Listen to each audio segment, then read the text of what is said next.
Fraser, do you know Pew Space? The person we first looked around with. Yeah, the characters, the one he had on, where he was drawing in the air. I also have that one.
Victorious Buddhas, compassionate ones, throughout the infinite worlds of the 10 directions, grant your blessings so that the inner and outer work that I accomplished today bears the fruits that multiply beyond imagining and extend to the very limits of this existence, to benefit myself, the ones I love, and the countless other beings of the 6 realms.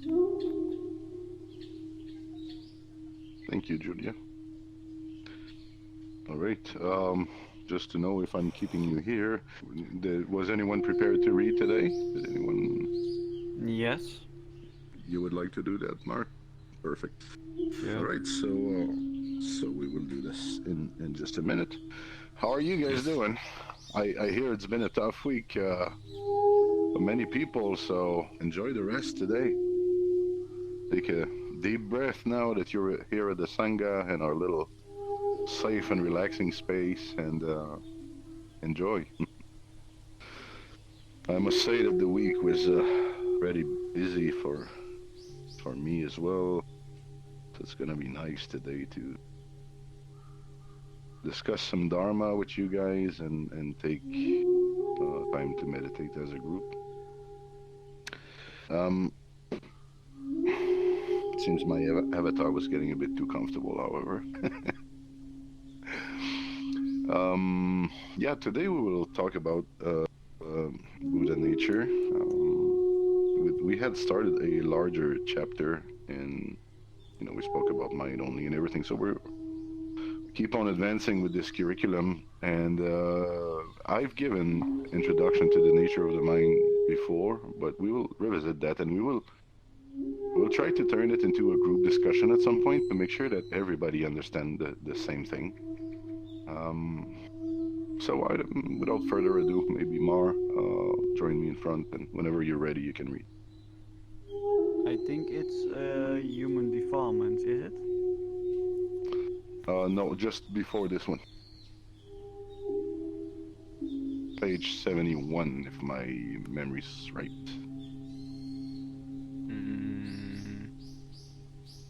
Buddha's nature. The second one. Exactly. Okay. Buddha's nature. We have spoken of the pure and true mind as being fundamental. It's the Buddha nature that is the seed of Buddhahood. One can get fire if one holds a lens between the sun and moksha, but where does the fire come from? The lens is at an enormous distance from the sun, but the fire certainly appears upon the moksha by means of the lens. But if the moksha would not have the nature to kindle, there would be no fire. In like manner, if the light of Buddha's wisdom is concentrated upon the human mind, its true nature, which is Buddhahood, will be enkindled, and its light will illuminate the minds of the people with the brightness and will awaken faith in Buddha. He holds the lens of wisdom before all human minds, and thus their faith may be quickened. Often people disregard the affinity of their true mind for Buddha enlightenment wisdom, and because of it, are caught by entanglement of worldly passions, become attached to the discrimination of good and evil, and then lament over their bondage and suffering. Why is it that people, possessing this fundamental and pure mind, should cling to illusion and doom themselves to wander about in a world of delusion and suffering, covering their own Buddha nature while all about them is the light of Buddha's wisdom? Once upon a time, a man looked into a reverse side of a mirror, and not seeing his face and head, he became insane. How unnecessary it is for a man to become insane merely because he carelessly looked into the reverse side of a mirror. It's just as foolish and unnecessary for a person to go on suffering because he does not attain enlightenment, where he expects to find it. There is no failure in enlightenment. The failure lies in those people who, for a long time, have sought enlightenment in their discriminating mind, not realizing that theirs are not true, but are imaginary minds that have been caused by the accumulation of greed and illusion covering and hiding their true mind. If accumulation of false belief is clear, a way enlightenment will appear. But strange enough, when people attain enlightenment, they realize that without false beliefs there could be no enlightenment. But Buddha's nature is not something that comes to an end. Though wicked men shall be born beasts or hungry demons or fall into hell, they never lose their Buddha nature. However, buried in their defilement of flesh or concealed at the root of worldly desires, and forgotten, it may be the human affinity for Buddhahood is never completely extinguished. There is an old story told of a man who fell into a drunken sleep.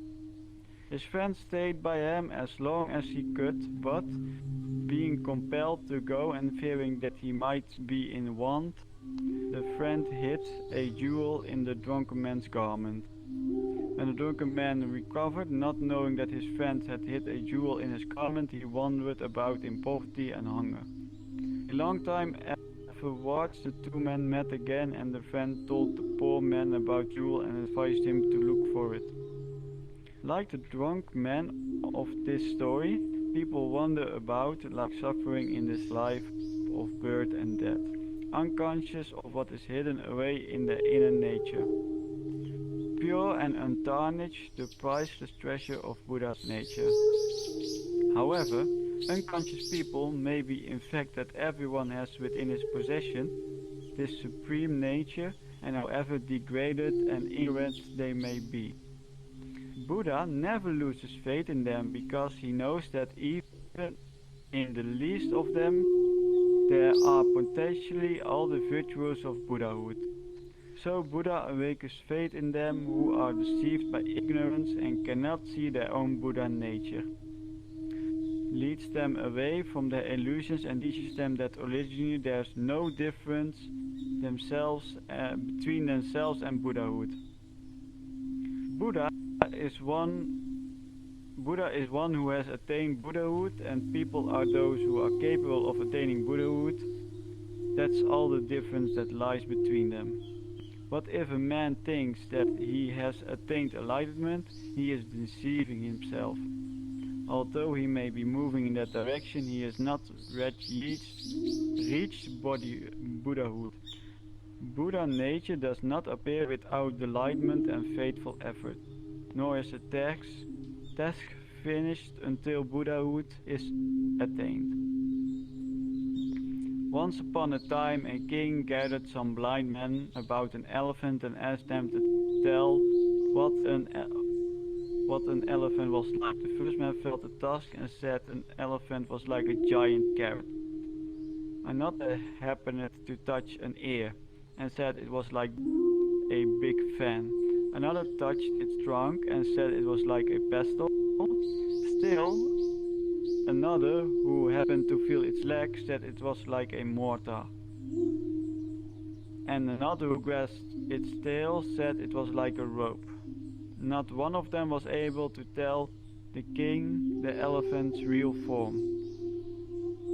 In like manner, one might potentially describe the nature of man, but would not be able to describe the true nature of a human being, the Buddha nature.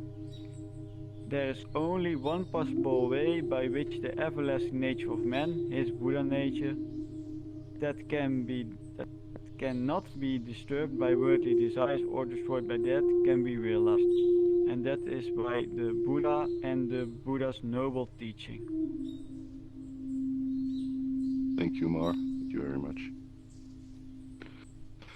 All right, so although still quite profound, I feel that today's reading is a bit lighter than what we've been exposed to in the last few weeks, because we've had long, like 5 to 7 pages teachings recently, and the commentary I felt was equally packed. So today we're gonna concentrate on one notion and one notion only, which is Buddha nature. So the teaching opens by reminding us that the true mind is the fundamental mind. So we are reminded that it is not the thinking mind, and that it is in each and every one of us. So that's that absolute mind, that profound mind, is what we refer to as our Buddha nature. Then it proceeds to say that the reason human beings can become enlightened is because it is in their nature, just like it is Moksa's nature, to burn. So humans should light up when exposed to the Buddhist Dharma. So just for those who might not know, I wanted to point out that Moksa is the roll of paper and mugwort that is used in Chinese medicine, specifically in acupuncture, during a process now known as moxibustion. So they use this, they set the little roll of paper on fire and they use it to warm the needles, so that heat is applied in the meridians. So I guess it was familiar to the author as something that burnt very well and for a long time, and that's why they were using that as an example. If Moxa had been made of metal, you would have a much harder time setting it on fire. So same thing, you could teach a lot of Dharma to a cat, but it would probably take them much longer to wake up than if you're talking to a human being. So the Buddha's Dharma is, when it meets a human, has the potential to wake them up. That wouldn't be true of every type of beings that walk this earth. The reason I think for today's teaching is that it might be difficult for some of us to get a grip on what our Buddha nature is. Who feels they're still struggling with that, actually, by show of hand or speaking? So Black, or Jared, yeah. So a lot of people. And that's normal.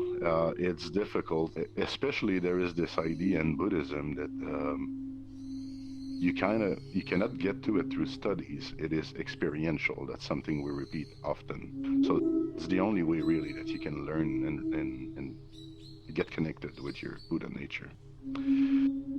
So the scriptures may try and tell you how you can become enlightened, but in the end, really, it's for you to find out. However, once you learn how to connect with your fundamental being, it is both the end and the beginning of the path. You could have been studying Buddhism for 25 years, and that happens. Some people know all the scriptures by heart and can recite and give you all the dates and the name of all the disciples and the name of their family members and everything. They know the Dharma by heart. But 25 years afterwards, they never really understood what the Buddha nature was. They never had that experience, and therefore we could say that they have not even started on the path.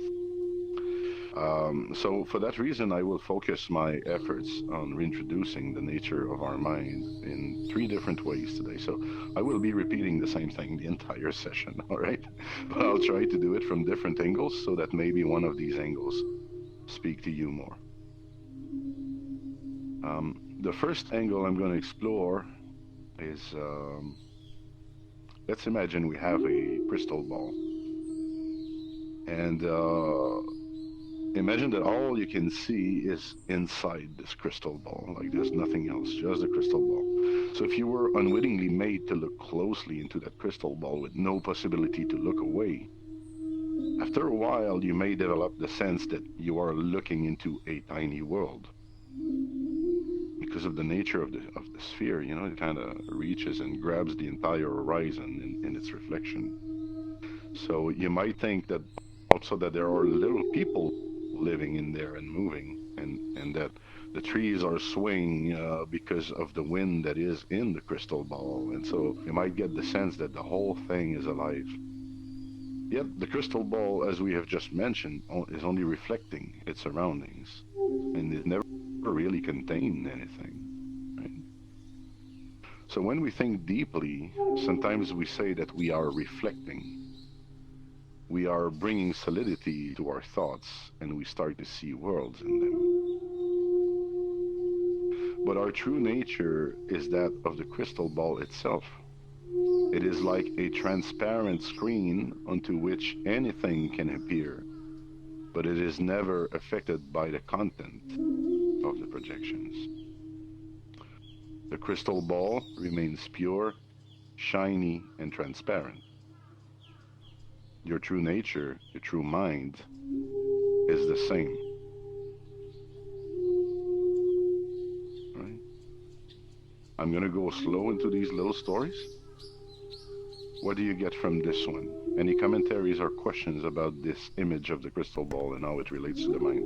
I feel like there is a similar story, but in the form that they explained it, about being in a cave and with a light source behind. People that might be chained, that you can see the shadows, a movement in the shadows of, for example, the fire that casts shadows on the wall.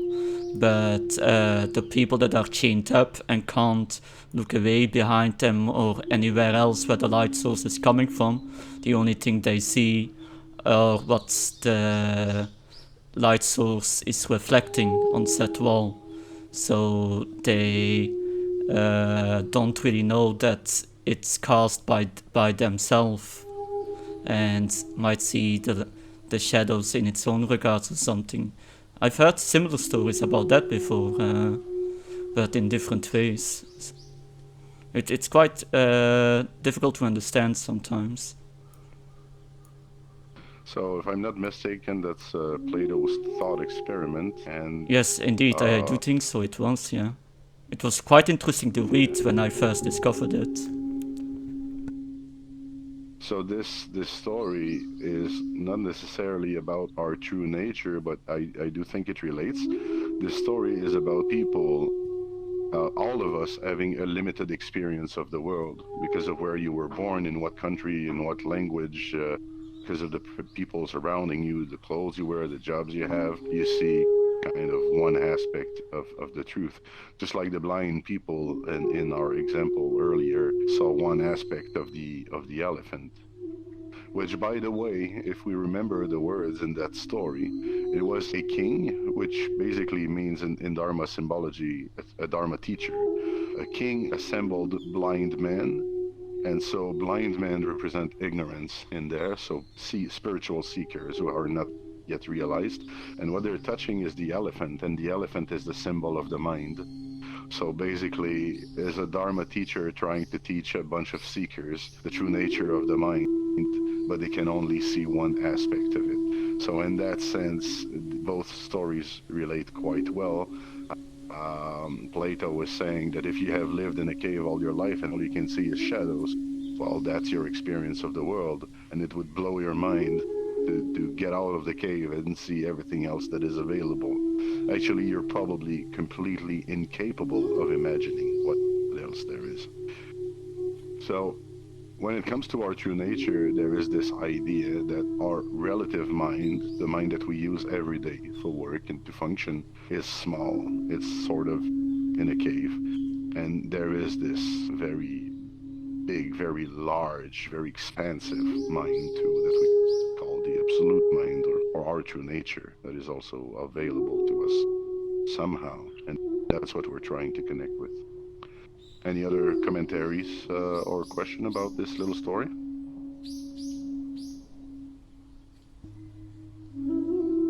No? Okay.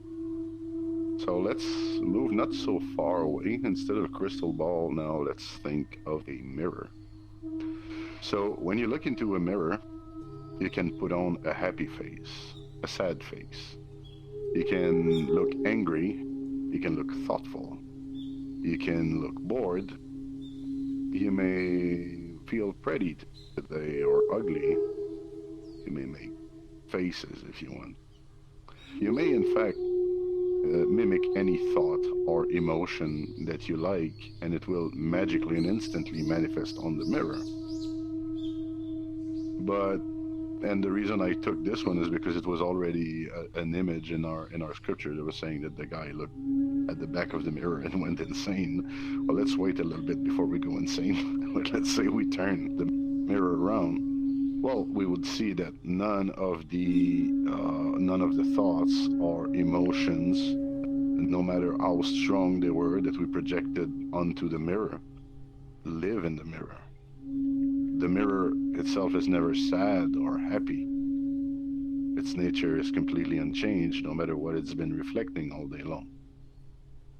So the true mind is like this mirror. It doesn't judge reality. It doesn't judge the universe, but it simply reflects it. A big mistake that people do on the path of enlightenment that I feel trap the most advanced practitioner is they try to understand their way through enlightenment, or they're trying to reform their thoughts. They want happy thoughts, they want happy world, they want peace. But what's important is that to try and forcefully change your thoughts and emotions to reach enlightenment, we have to understand that it's like trying to change the nature of the mirror by switching the objects that it reflects. It is a lost cause. The faces that you put in this little story, the symbology there is that the faces that you put in the mirror are actually your thoughts. They're actually your emotions. And so they're displayed on the mirror, but they will never be able to change the mirror. Do we get that? Does that make sense? Mm-hmm. Right? So our profound nature is the same. You cannot think your way to enlightenment. You cannot re-engineer yourself into something that you are not. You can only further condition the relative mind through fear and greed, and that includes wishing for a better world. You're just basically becoming greedy about a better world, and you're channeling that unwholesome energy to reach your goal. So it's a very potent form of self-delusion that you can be stuck with.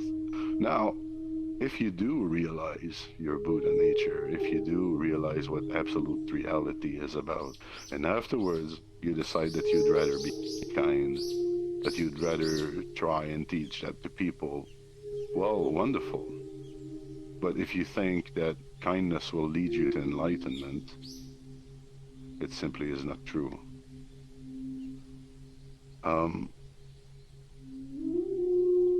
So what we need to do is to learn to discover and to stay with our unshakable mirror-like nature. So we need to stop being distracted by the reflections on the mirror or the shadows on the wall, as Gasper said. And we have to think of the nature of that mirror. How is it that so many things can exist in the mirror? And if you look at a mirror at the right angle, it's amazing how deep it looks now. It really looks like it's 3D. If you had sometimes you have an entire wall made of mirror, and you could be inclined to walk right into it because it looks like another room.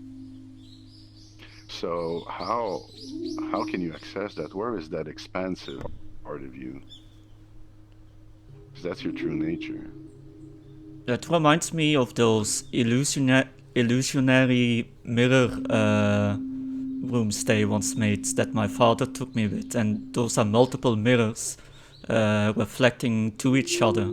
And most of the time it's only one square of a house and some streets, but because of all the mirrors reflecting each other, if you look at it from a small opening that they made, you see like an entire city.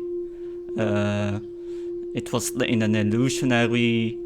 It was a building full of illusionary equipment, and it was quite interesting to see. It was only just one small square, but because of all the mirrors, it looked like an entire city block that they made. Right. So, would you relate that to these illusions? Would you relate them to your relative mind or to your absolute mind? Well, I think the illusion. Well, I'm sometimes confused what relative and absolute means in that regard, but I think I would define the illusions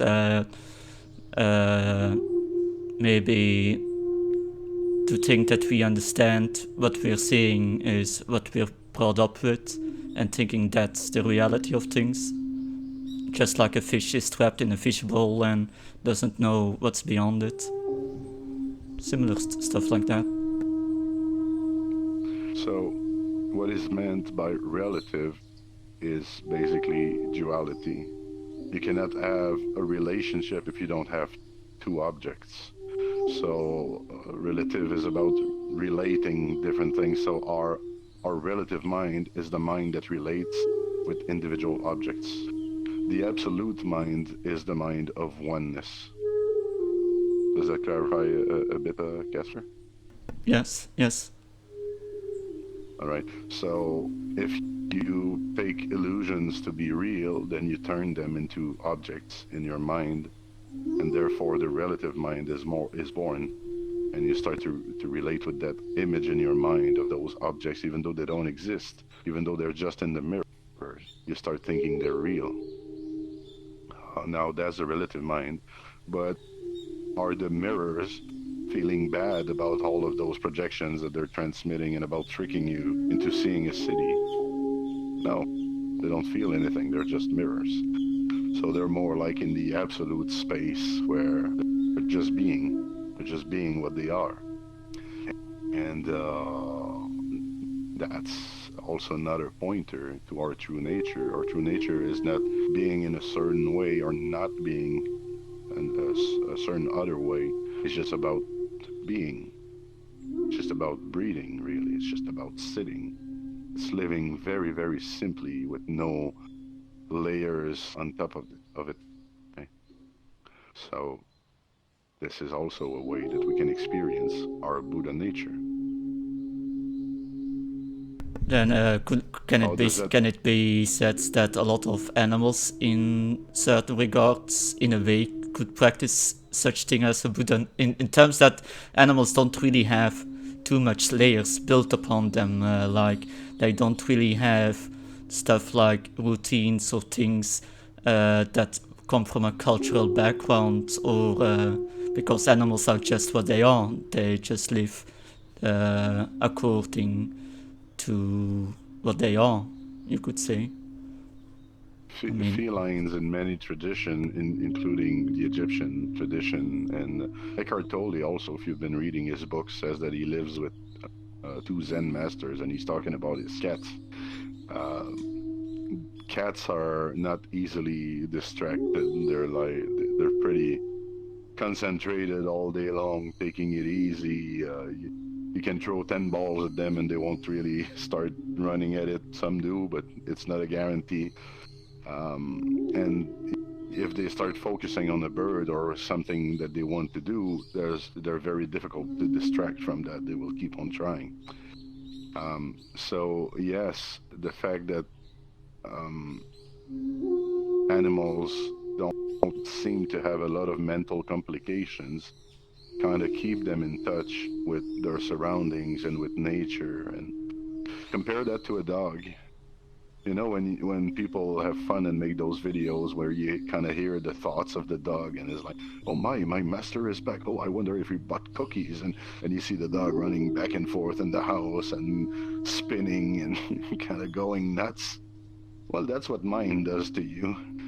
Dogs are intelligent, and apparently in their behavior, they are already kind of projecting what's going to happen, and they're acting not with about the events, they're acting on the projection that they have in their mind. Right? So we do the exact same thing, but we do it on a much higher level.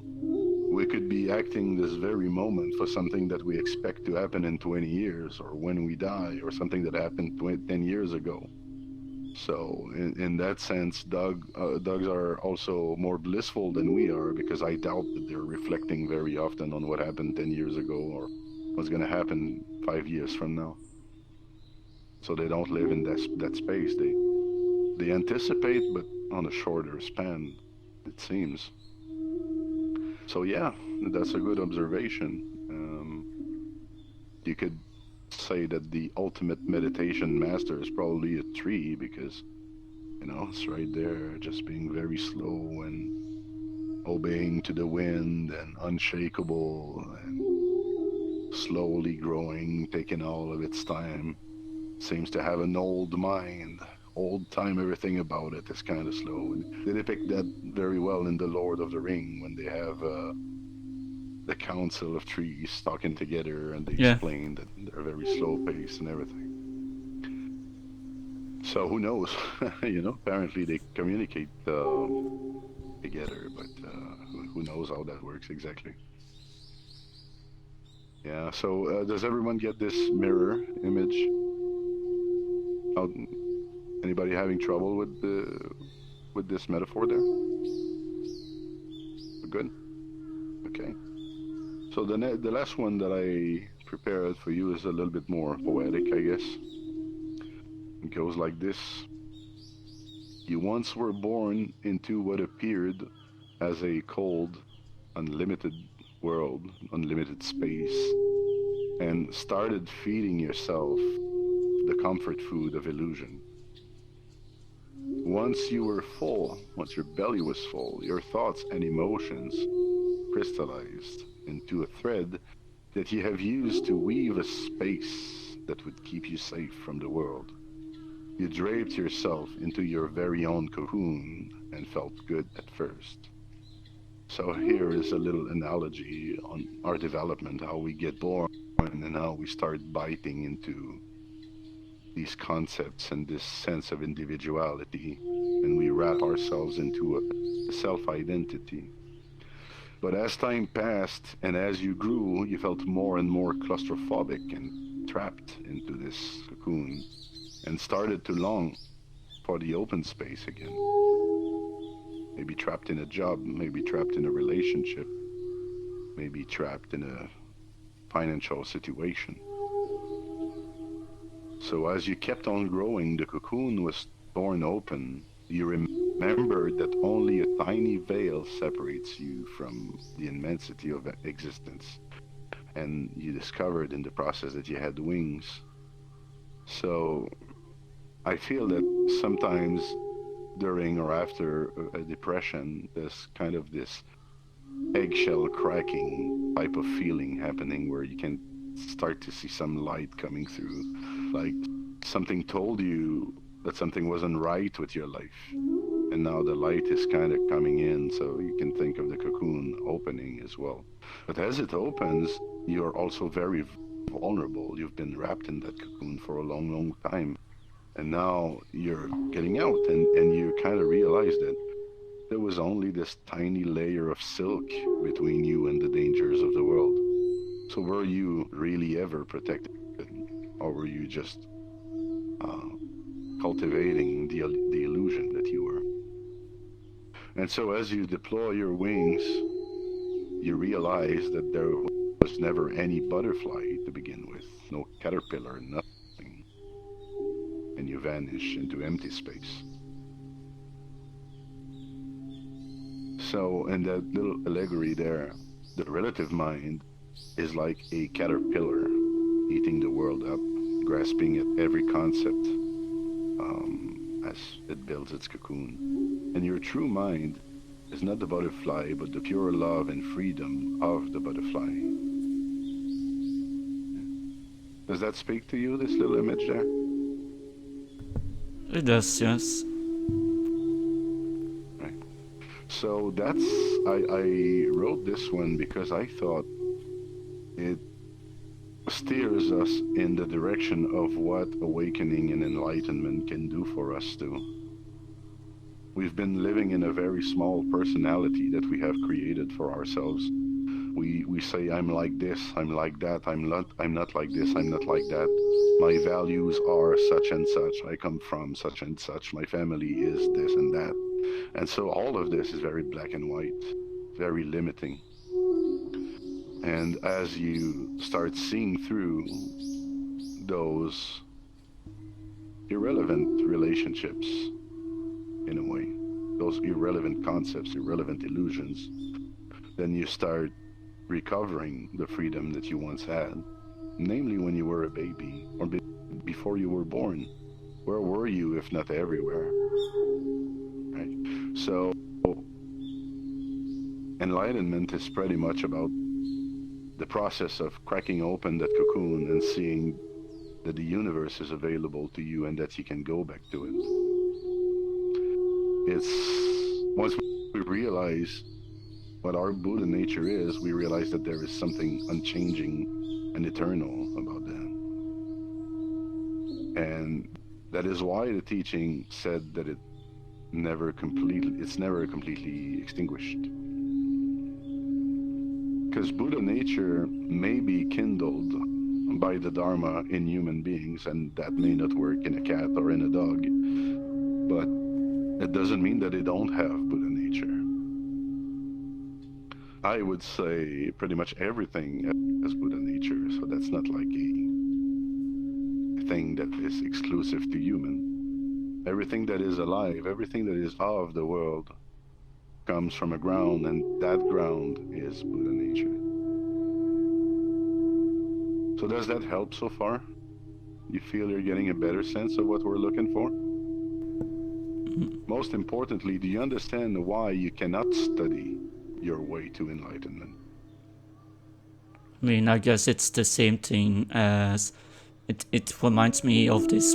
There was this one kid on YouTube that was known that he knew almost to an absurd degree, because he was he was a really fan of skateboarding, and about that one guy that's like a skateboard legend. I keep forgetting his name. They made Tony Hawk's. Yeah, Tony Hawk's. Yeah.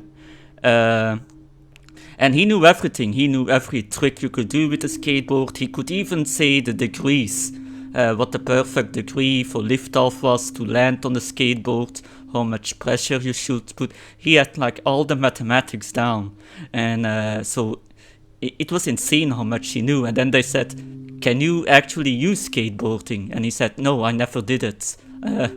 So he was a really fan about skateboarding, that he knew everything to the littlest of detail, but for the life of him, if you would step on a skateboard, you would just fall.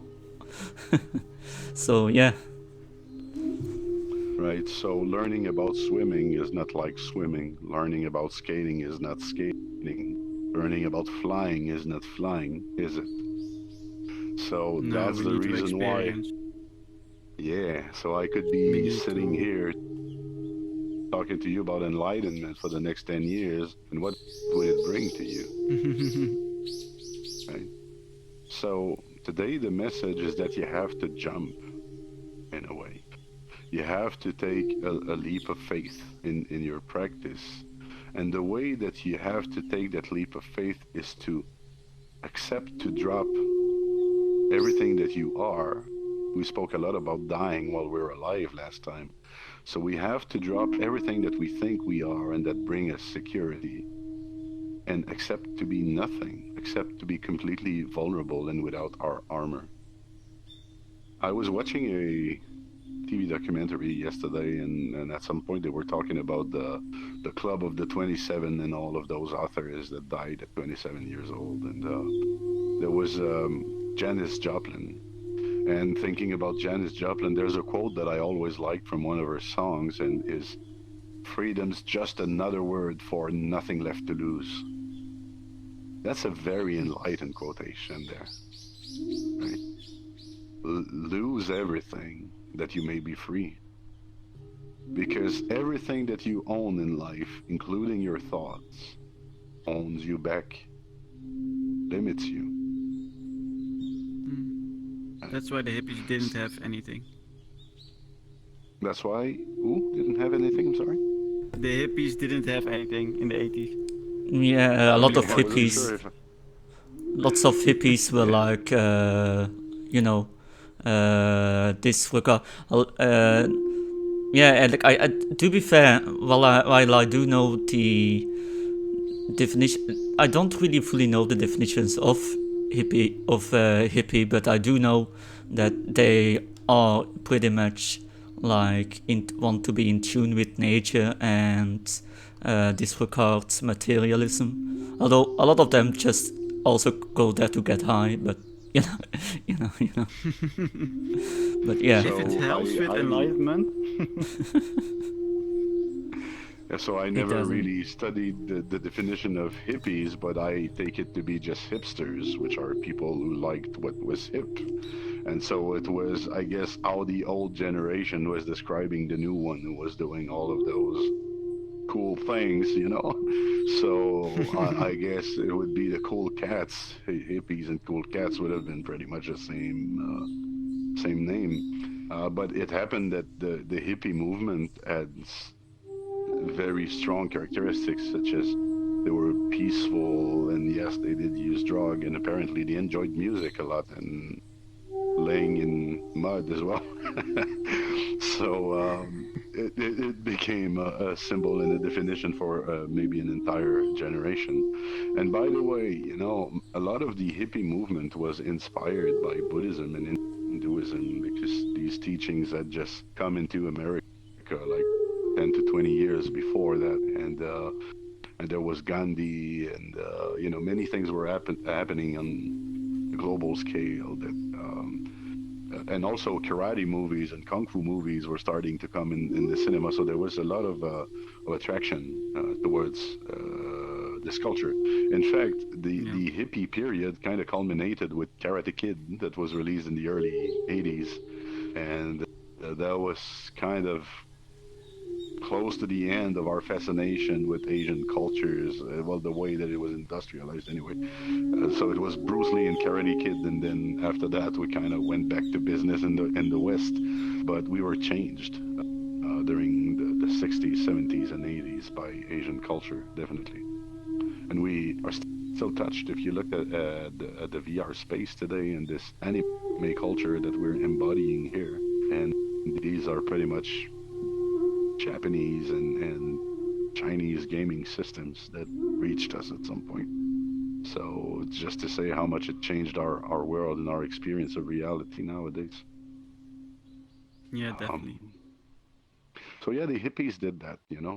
Now we have people who are doing simplicity. We have people doing tiny houses. I guess it's all the same Yoga. ideology. Yeah, but I mean, yoga, there are so many schools, you know. You have yoga to look good now. You have drunk yoga. You have hot yoga. I mean, it's I tend to stay away a little bit from yoga space, because I feel it became very colorful and is not necessarily representative in the West of what it should be thinking. Kinda like what Teaching. happened with ASMR videos. Oh god. So yoga is the root word for religion, by the way. I already explained that it means to link back. Yoga is ligar in Latin. Yoga, ligar. You know, it's the same word. It evolved from it. And so, and ligar gave us religar, link back, and then religion. So it's essentially linking back to your essential nature, and that probably was taught the earliest by the yoga tradition, and then it was adapted by Buddhism. But anyway, it's all connected. Before So you how know, do we you have make colorful Buddha. right? At night, I have one of the participants that is always asking me, so okay, so how do we do that practically? Like, how do I take the leap of faith? Anybody wondering about that, or anybody with an idea how they would do it? Well, as Spider-Man did it, Miles Morales was jumping from a building, but I don't think that should be doable. Well, Casper, if I may borrow from your own commentaries, you've been experiencing anxiety, and you have been trying to expose yourself more to the outside world, taking walks and going farther and slower all the time. Isn't that a leap of faith? Isn't that a surrender and accepting to be vulnerable? It is a surrender because the fear that the further I go, the chances if something would happen that I would be safely back would ever go smaller and smaller the further I went away from my safety environment. But on the other hand, yeah, you could say that I was in a way surrendering to just accept that something could happen, but still continue along my way instead of always going back to the safety. Yeah, you could say it was partly surrender. So in a way, you were held back by the location of your safe house, and you were trying not to go too far away from it because that represented your security and the place that you knew. But we all have that safe house. For some people, it's about money and the money that they have saved, and they don't want to spend more than this. For others, it's a relationship. So my question to you, if you really want to get into a leap of faith, is what is holding you back? What is it whenever you're making your life choices that is calling you back to what you know? I think When do you go back to what you know?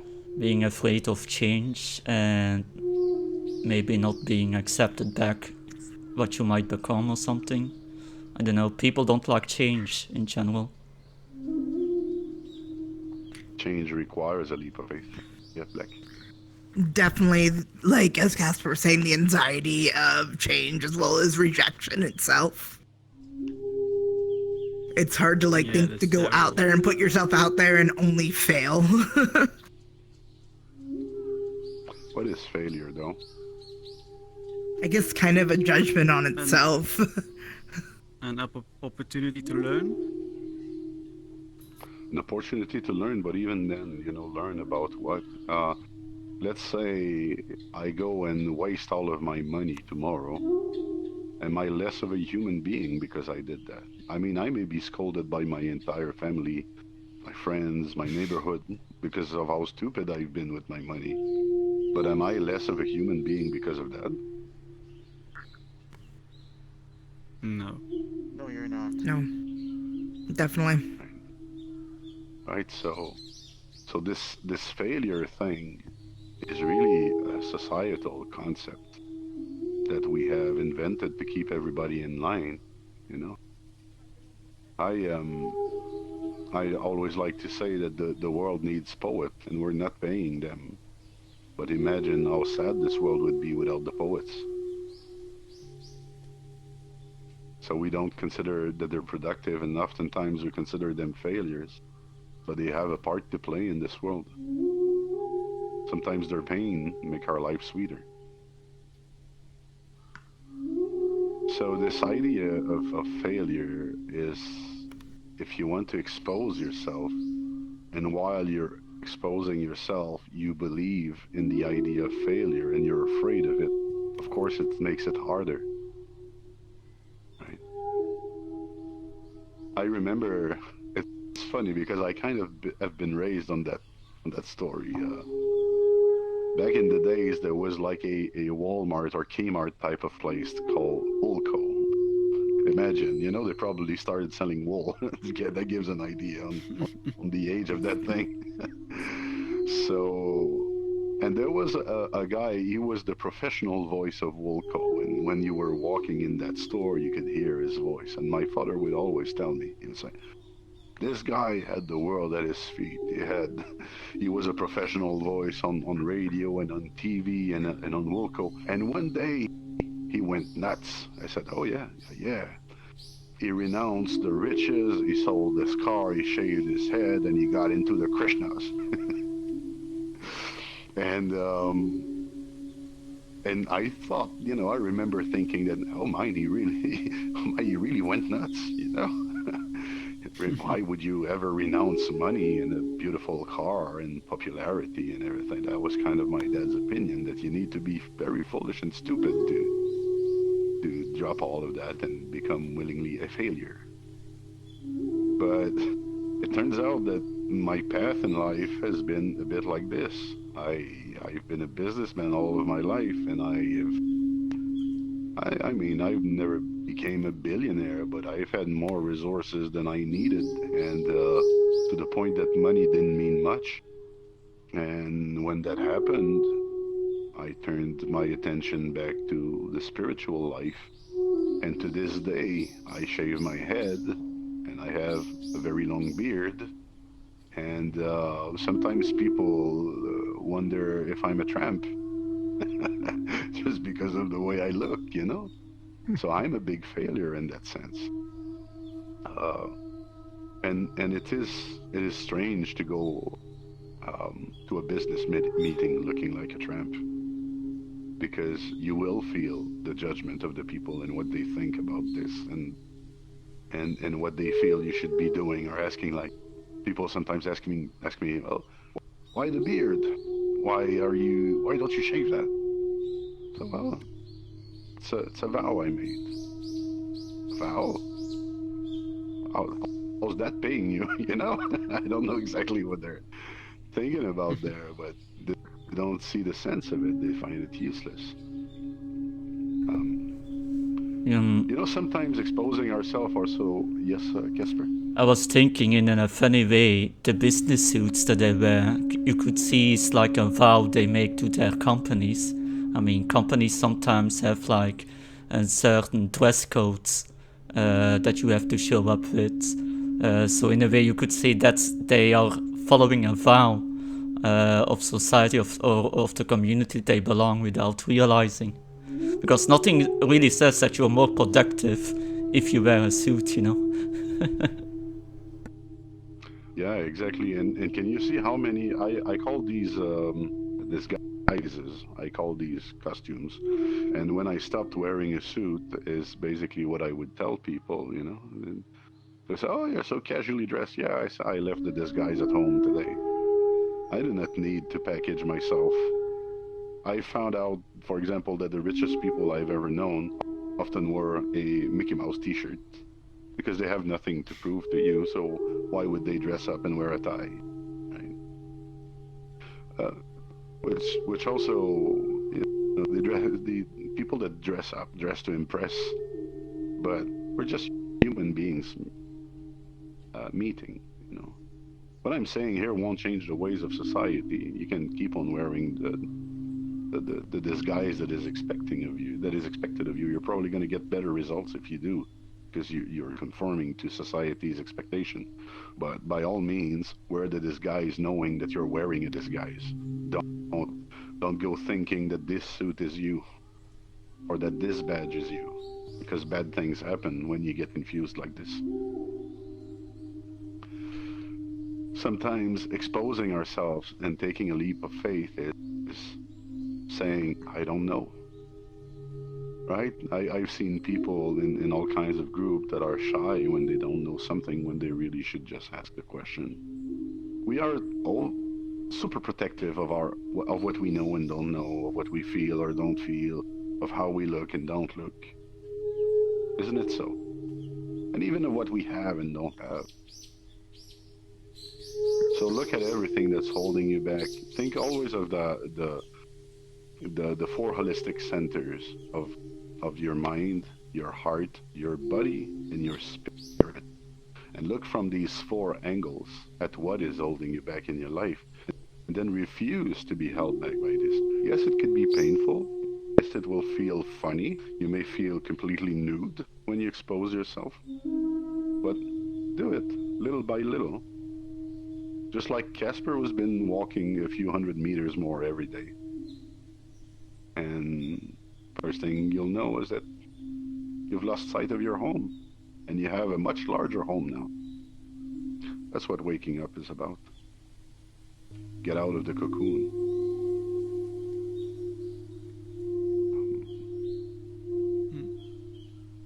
Because most of the time, we are like the drunken men in the story. We're carrying with us a wealth of wisdom in our back pocket.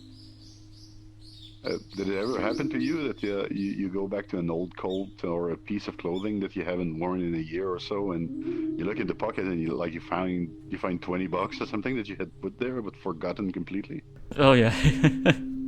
Yeah, that has happened. That's always the best. Yeah, that is like Isn't it? it's a a sign joyful of God. moment, He gave me money. Yeah, so you discover that you had this wealth just sitting there that you had completely forgotten. So it's exciting. Well, reconnecting with your Buddha nature in many ways is just like that. It's even better because it's a gift that keeps on giving. Every time you remember that you have that in you, you can go to it, and then you find that happiness, freedom, and love are there just waiting patiently for you. No matter how depressed, anxious, or indifferent we feel right now, we can trust that we have this wealth waiting to be discovered. The fundamental nature of the mind is something that we all share, and there is absolutely no doubt about that. We all have it. So, and today's lecture mentioned actually, Buddha is one who has attained Buddhahood, and people are those who are capable of attaining it. And that the lecture said it's all the difference that there is between them. So we're all little Buddhas. We all have the potential to be with it. The difference is that we are stuck in the reflections, we are stuck in the illusions, we are stuck in our fears, instead of just being what we're supposed to be. Think a lot about this thing we were saying earlier. If I fail, am I less of a human? Is a cat that fails to catch a mice less of a cat? Or should he just try again? Or maybe catch something else? Right? Just be a cat. Just be a human. Then the scripture goes and says but if a man thinks that he has attained enlightenment, he is deceiving himself. For although he may be moving in that direction, he has not yet reached Buddhahood. So how am I Buddha and at the same time not Buddha at all? What's the catch there? Anybody has an idea on this? Let me reread the phrase. But if a man thinks that he has attained enlightenment, he is deceiving himself. For although he may be moving in that direction, he has not yet reached Buddhahood. I think it might be something like part of finding enlightenment is that you're not looking for that you're not actively looking for it, or with the mindset I need to gain it. It's what we were saying earlier. You have the thinking mind, and the key word here is the man thinks he is enlightened. So you cannot be both the reflection and the mirror. If you're thinking, you're in reflection mode. You're the manifestation of duality. If you are not thinking, then you might be currently, if you are just in your nature, then you might be currently enlightened. The minute you think it, you stop being enlightened. So in a way, it's like a play on words, just saying, if you think you're enlightened, you're not stable in your realization. You still go back on that habit of taking your thoughts for something real. And so you are not fully realized. So it is the relative mind that is thinking, not the fundamental mind. So if you are attached to a thought, you are automatically out of the Buddha field, so to speak. So as demonstrated by the story of the blind man and the elephant that I mentioned earlier, it is impossible to really describe Buddha nature thoroughly and to give the experience of this Buddha mind to anybody else. So that's why traditionally we use pointer stories like I've been telling you today, and I hope they help. Did it help a little bit? Oh yeah, yeah. Yeah. Yeah, I like stories. I actually, while you were telling that story about getting out of the cocoon, I used to have, because in Belgium they don't appear, but I used to have like praying mantises as pets. There's a store, I only know one store in Antwerp that sells praying mantises. They ship them over. Quite cool insects, I do have to say, very intelligent insects. And a lot of species as well, flower and mantis. But what was cool is, at one point I actually saw one of them getting out of their cocoon, and I used to have like 3-4 praying mantises, but most of the time I've never catch them in the act of getting them out of their cocoon, because you couldn't always tell if they were like in their hardened skin or not, because praying mantises would often sit very quietly, almost like praying, you know. That's why they're called like that. And suddenly you saw like he was like hanging upside down, and suddenly you saw this very bright whitish, very almost, you could almost look through it as it was like pushing itself out of that hardened prior mass of his. And it was very fascinating to watch, because he was a lot bigger, he was also a lot more beautiful, I'd say, because he became from brown to almost like whitish, but he was exhausted as he was lying there, and he was lying there quite a bit on the ground because it took all of its energy, and he looked very vulnerable. And I almost forgot I had a second praying mantis close by, so I had to move him in a different box, because that would have been a good opportunity to, because they tend to cannibalize each other. But yeah, very fascinating to watch. Before he eventually strengthened himself again and became even a more amazing example of his prior self, you saw him struggle quite a bit on that ground, just shedding himself. Was just interesting to watch though, from up close. What spoke to me in that story, Gasper, is that this white praying mantis, this transformed praying mantis, this reborn praying mantis, was exhausted. And I feel it often happens like that. The light comes with total exhaustion, because you just have to release your grasp. You just have to open your hands and let life do its thing. And I've had an experience when I was younger. I went to swim with friends above a massive waterfall, higher than Niagara Falls. It's Montmorency Falls here, they're called in Quebec. And so we were swimming above that as a group of friends, and I've always had asthma. And we were racing, crossing the river, swimming back and forth. It was quite deep in the middle.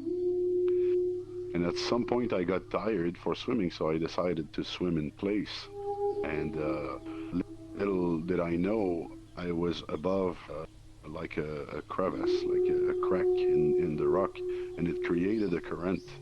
So since I was exhausted and I was quite out of breath, I was able to sustain swimming on place for a while. But when I wanted to take off, I was kind of caught in the current and I didn't have the energy to leave.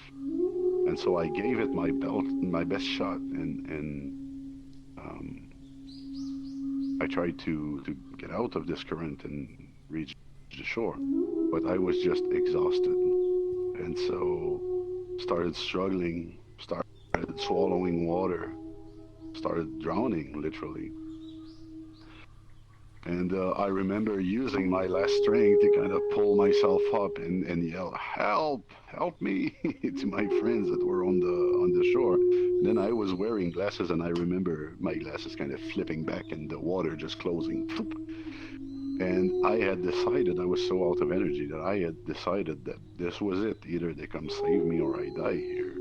And so I was sinking, and I could see the sun getting, farther and farther and more water. But something interesting happened. With the exhaustion, all fear was gone, all struggle was gone. I had accepted my faith completely. I was gonna die. And after I had sank maybe my height, I felt a bump on the side. And it was a friend that was significantly larger than me that kind of shoved me, boom, and took me to the shore, saved my life. And I had lost my glasses, I had lost my shoes because we were swimming with shoes. How smart is that? But I was alive. But you see, people that are about to die often report something like that. You have the struggle of the ego, the relative mind is fighting to survive for a while, but there's a point where the relative mind just breaks apart. And when it does, all there is to be found is peace. If you remove that layer of panic and of self-protection and this survival instinct, there is nothing but peace. So I cannot find a better story in my life to illustrate what a leap of faith, surrendering and exposing ourselves mean. It is to the point that you kind of accept that, okay, this life may kill me. You know what? I have news for you. This life will kill you. You don't have to make that happen very quick, But if you're living hidden under a rock somewhere because you're scared of life, then you're not truly living either. So you need to be open to the possibility that life might kill you. And then what else is there to fear? Your story about when you surrender like that fear. I mean, this is going to hit. I mean, I don't want to call this that this happens to everyone, of course, but I've had people lost out of cancer, and of course, I think a lot of us have. There are YouTube videos of people describing their sometimes even with terminal cancer. A lot of videos on that regard. But I've heard about certain people saying a very weird concept that sometimes in those the stages of grief or the stages of denial, that there comes a point that at a point some of them said that because they have such a limited time and they know they'll be gone in a such a short time frame, that in a way they felt more alive than if when they still had this entire life opened for them. But this is a very, I don't know, like it's different for everyone, but I've heard people that had like cancer being very weirdly relaxed sometimes, that I still can't fully comprehend, and I know it's not for everyone, but yeah, it's weird what happens when someone sees that their fate is upon them and they stop struggling. Although I don't know if that's always the safest, because in a way to stop struggle and just it you could almost see it almost in certain ways, like if it's taken in the wrong context, that people might see it as an almost suicidal way, or an a nihilistic way, like, oh, stop struggling, you're going to die anyway, just don't do anything anymore. I mean, The thing there is, why kill the body when all you have to take care of is the ego? That's the only problem about suicide, and those who know me better or have sat through different of these meetings know that suicide is something that I grew up very close to. suicide, the killing of the body is too extreme a solution. All that you need is to die to your expectations. You need to die to your expectations of what life should be, and you need to die to the expectations of society. And if you're able to let all that go, you will see that your body is quite useful still. So, but it requires the same type of surrender. Expectations. The last phrase. Expectations is why many of us live for. I mean, I told before about my uncle and what have you achieved. Like his children are married, they have their own houses, they're all younger than me. And my uncle says, you're living in a community building that doesn't have. I mean, everyone, it's kind of pushed upon us that expectations is a necessary way for life to live for.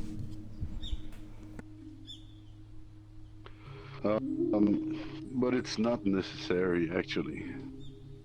If you are caring for a flower, you expect nothing of it, really, except to be a flower. And that's how you should care for yourself as well. Do not expect yourself to be anything more than you are. That's what you are. Be at peace with that and flow with it.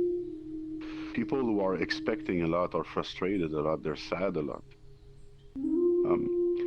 I'm sorry, I'm not sure if it's in this group that but it's a very, very difficult subject to talk about, even in Belgium, even though it's accepted, and in a lot of countries here.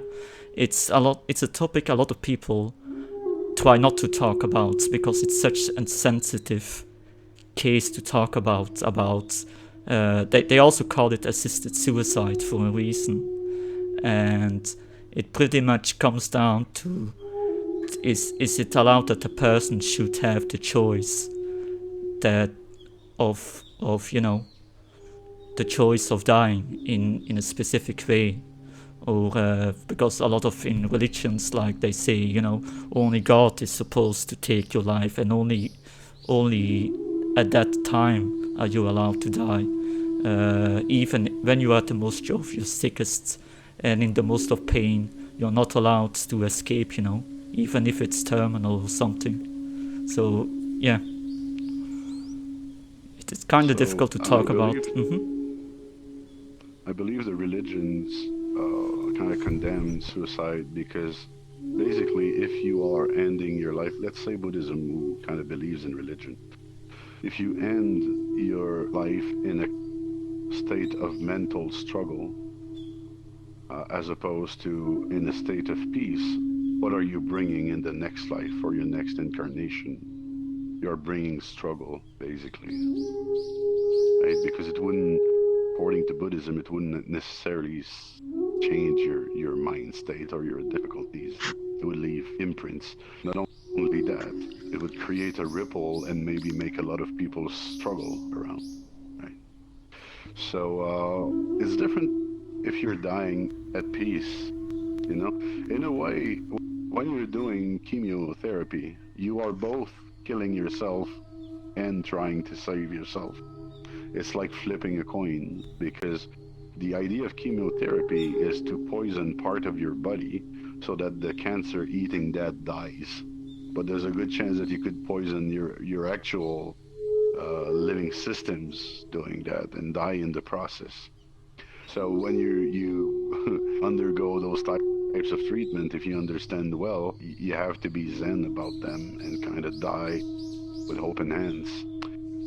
So if you're still clinging to life, you're still clinging to those goals, you're still clinging to your failures or your successes and stuff like that, that doesn't amount to a peaceful death under any circumstance, whether suicide or chemo or accidental or old age, right? So in many ways, to learn to live well is to learn to die well as well.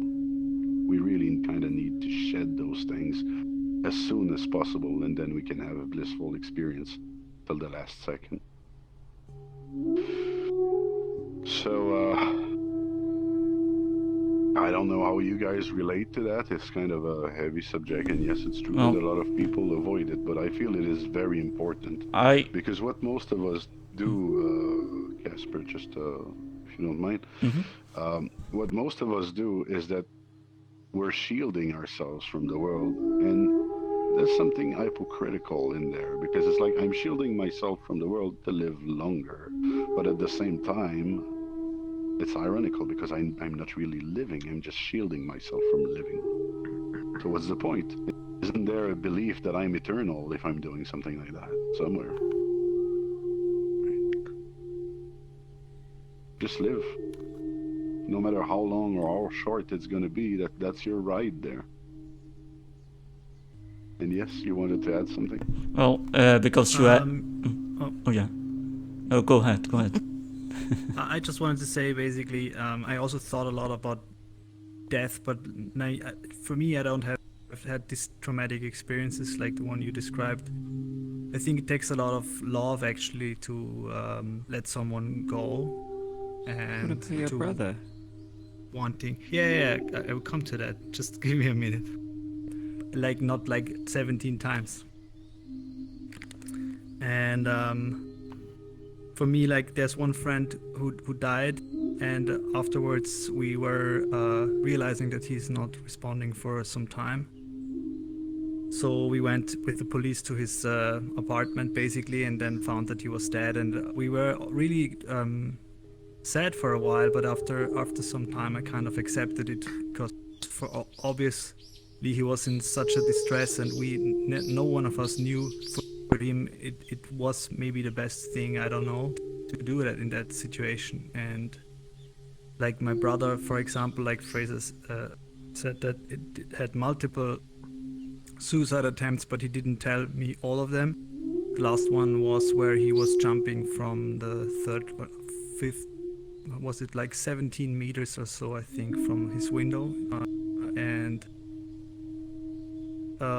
yeah, I mean, it's really I think it's a tough thing, and I also don't know really. I think the struggle is the part of it, and it's just about perspective, I would say. If that person is so desperate, then maybe, as you said, afterwards there's peace. Or I had states where when I was ice swimming basically, and you're struggling first, but then when you get this peace afterwards, even when you're in the water, for example, where you have just accepted the pain basically, and then there is peace. So it's hard for me to tell anyone else what they should do actually with their life, and I think that everyone has to decide for themselves, and that it's not necessarily a bad thing depending on the people's circumstances. But of course, if someone can be helped, then this is always better. And but for me, at least, that's the way I see it. It's not for me to decide. It's the person's decision. Right. And if anybody has been struggling with that here, and I know there are, because it's just so common, just know that we love you the way you are. Right? If you've been contemplating ending your life, we would miss you. The world would miss you. The world needs you still. Doesn't matter how, people end their lives for all kinds of reasons. It could be a score that they've had on an exam at the university. It could be the financial situation. It could be how that they feel so very bad about frustrating their own expectations. That we do love you. Don't lose track of that. I've always believed when people are in this world, they all serve a purpose or something good they can bring into this world. Even when they suffer through a lot, there's people that will, I don't know, how you feel about this? You might not know why you're here, but there's a reason for it. Yeah. That's what I think. Just like the ants in the colony or the bees, everybody has a role for the entire system to work. And It's a blessing. A human life is a blessing. And even the suffering that you can experience as human doesn't feel like a blessing, but it is. Because it means that you're alive. It means that you can feel. You're not made of cardboard. Of course, with suffering, you learn a lot about life too. I remember the first time I was heartbroken, I just melted into tears, and my father caught me, crying, and he said, "Oh, are you crying? Well, I'm glad. I thought you were a robot." It was the first time, I think, in my entire life I had let myself go like this. Cry. In my family, we were raised tough. Recently, I lost an uncle and both of my cousins, his daughters. They were there at the ceremony, and they would talk to the crowd of people that attended, and then they would start crying, and they would say, "Oh no, I won't cry, and then they would breathe it in, and then start speaking to people again, and "Oh no, I cannot cry," and it was stronger than me. I said, "How stupid is that? Just cry your heart out." Just cry. Plus, isn't like crying the healing too? Like healing the mind, it's like just crying. Exactly. Why do we ask ourselves to be that tough? Yeah. What purpose does it serve? It's all image, right? Yeah. Yes, it is. Definitely. Yeah. Yeah. Emotions are meant to be felt. That's why they exist. So if you suppress them, obviously something not right is gonna follow. Anyway, so hey, yes, Black. It sucks that there's such a societal thing going with crying, where it's culturally unacceptable for you to cry in public, cry in front of people. When I think it really should be something that's more embraced, but I'm a big crybaby, so who knows? I'll be honest, Yeah, so I do cry am a I, lot. actually. I do cry a lot in my life, is because I've been through a lot, and it's just my way of healing. Just healing the mind, just let it out. It's cathartic. Yes, it is. I Let it go. I realized Pretty that much. I realized that in my darkest times, and I still have difficulty with it, but I can't easily cry anymore after all the stuff that happened to me. And I actually learned that it's the opposite than helpful, because it's like it's like almost no release. A lot of people, they say what depression is like, and a lot of people would in the beginning say, "Oh, it's being sad at all the time, feeling sadness." But I'd rather say it's more like being in a void, and it's not about feeling sad. It's just about being numb in a way. And once you've had experience about not being able to cry when you should, or when you otherwise would have cried, you start to realize how important it is, and how much you take it for granted, or paint it as a negative thing, like crying is a bad thing. Who can relate to this experience of numbness that he's describing here? Oh, I can dissociation's like my middle name. But it's also important to accept, actually, even if you're numb, I think it's important to accept that, because that's who you are in that moment. So if you can't cry, then it's also okay. It's also okay not to cry. There's also a point where the well of why me becomes exhausted also. I think there is such a point that you have cried all the tears that you had to cry also. It's important to get there, but you could confuse that with numbness. I feel they're two different things. If you've just been hit so hard that you don't feel the little slaps anymore, then yeah, maybe you're numb. But if you just don't feel like crying anymore because you're just judoing the heck out of the circumstances, well, then that's nice, isn't it? So I think you just have to be very much in touch and very respectful of how you feel. And you see, we're saying that it's not appropriate in society to to cry, but have you seen that it's not appropriate in society to laugh either? Like there are many places we could name that you cannot go there laughing, like a library. You know, you cannot come into a library and laugh loudly. Or a They're gonna kick you funeral. out. That's true. And Or a sometimes laughter is funeral. good Yeah. medicine. And sometimes laughter is good medicine for people because it helps relieve the stress. is. Is that right? Yeah. So, but again, you know, how stupid is that? Same comment as before. Why should we prevent it from laughing when we feel like laughing? Or We, using as a black society, humor. yeah, well, that's a big sick, right? That's why it's called black humor. We need But, to embrace that. Yes, Neo Jax, my laughing specialist. For a while, I was doing 1 or 2 hours of laughter meditation every day. And in the middle of the night, sometimes I'd wake up in hysterics. And this was when I was still living with my parents. And I remember one time my mum storms in. She like smashes the door open and she's like, "It's not normal to wake up laughing."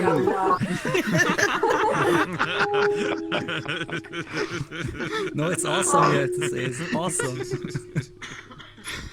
Oh God. So in the end, it's just about being authentic. Forget about what the expectations around you are. Find out who you are. Without all that stuff that goes on in your head that's trying to pinpoint it. Be the expansive you, the free you, the loving you. Right? You can Although own that, you can become that. there have been funerals with laughter. Monty Python, when one of the Pythons that played in Life of Brian died, I think it was. Always look on Yeah, the they sang the bright side of song. life. They sang that song on his funeral. John Cleese also said, "Good riddance, that bastards." But yeah, it was a funeral full of laughter and jokes, and it Well, felt. you know, if you've never seen that sequence of Life of Brian being crucified and singing "Always Look on the Bright Side of Life," run to YouTube and watch it. Because that's what we're doing right now. All of us are crucified in a way. Yeah, that one guy that was always peaceful next. That one guy in the movie that always was like carefree and said, "Oh, I'm going to get crucified. Hey, here I am," and learned how to sing while they were getting crucified. You could say that he just accepted and surrendered his situations from the very beginning of the movie. So these words of wisdom, let's move on to meditation. Maybe we've been talking a lot about this stuff. And Before we start going insane. Yes, Neo Jax, would you like to guide the laughter meditation? Seems we have a special request. Yes. I had a more serious thought first, though. Okay. One thing I noticed, particularly when I went into a harder time after I'd started meditating, things had been great for a while, and then sometimes when I'd cry, I'd notice that it would feel worse and worse, and as I practiced awareness, I would see that when I was crying, I was diving into the sadder thoughts. So just one thing I wanted to, if people are crying, please be mindful. If it's emotional release, fine, but just be careful not to then like think things are terrible or to like go worse into the pain. I had to train myself out of that.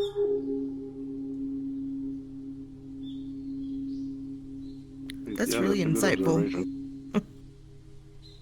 Yeah. Thanks. So it's something that I call poetically flushing yourself down your own toilet.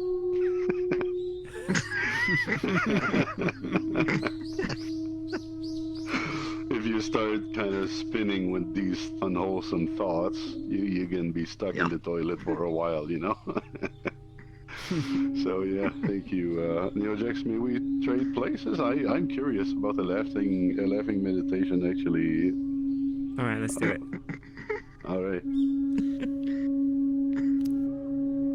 I think I need to pee first.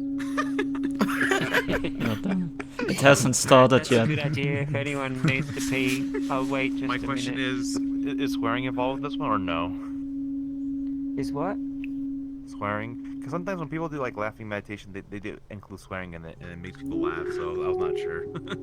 Oh, I've never seen that. Well, believe it or I not, would it's actually a thing. I think I would try not to swear in a temple. Okay, understandable. I mean, that's... Alright. So I guess while we wait for Ma, I just want to tell the story of how I came to laughter meditation. I was doing a lot of deep breathing meditation, letting my whole mind be still and watching very closely each part of my consciousness. And as often happens to people when you're in that, people will have amazing experiences arise.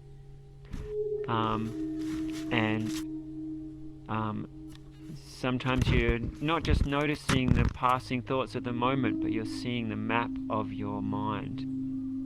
And you're like exploring your consciousness more powerfully. Happens when you're doing more like deeper, longer breathing meditations. And one time I was catching the bus to university every day, so 2 hours on the bus each day.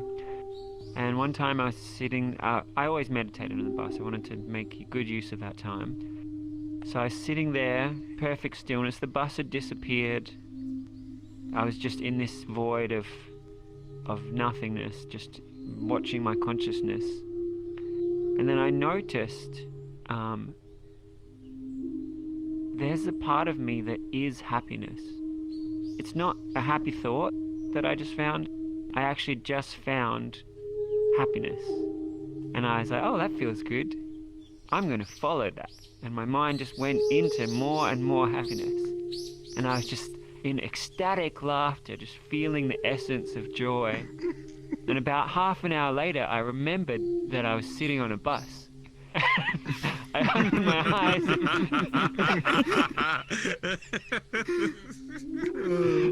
and I suddenly stopped, and then everyone around me just cracked up, and I continued to laugh for the rest of that journey and for the rest of my bus trips to university for the year.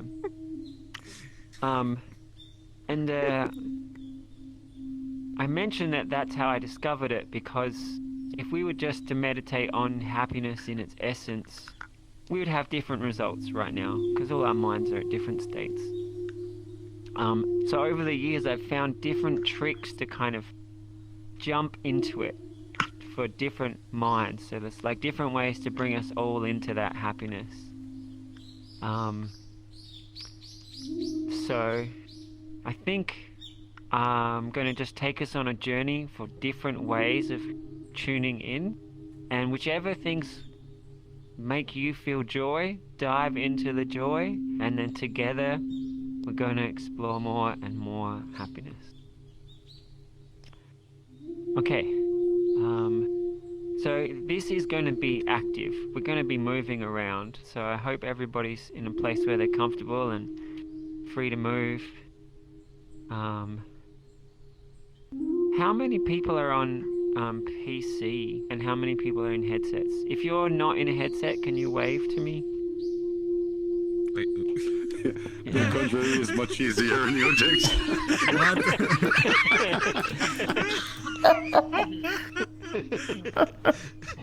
Whoops, my bad.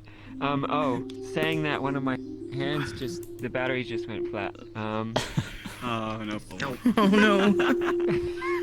Let me just plug that in, and we can start with the meditative parts, and we'll do the more active parts afterwards. Okay. Well, we're so, off to a great start. Yeah. The moment you have to be active, the battery dies. Almost sounds like my dog ate my homework.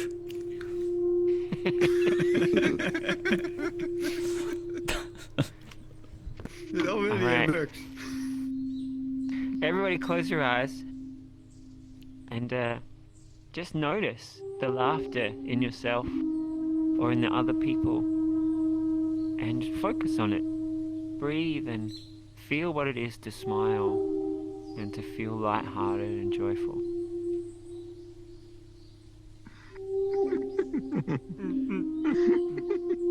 If you hear other people giggling, just let yourself add that feeling to your joy.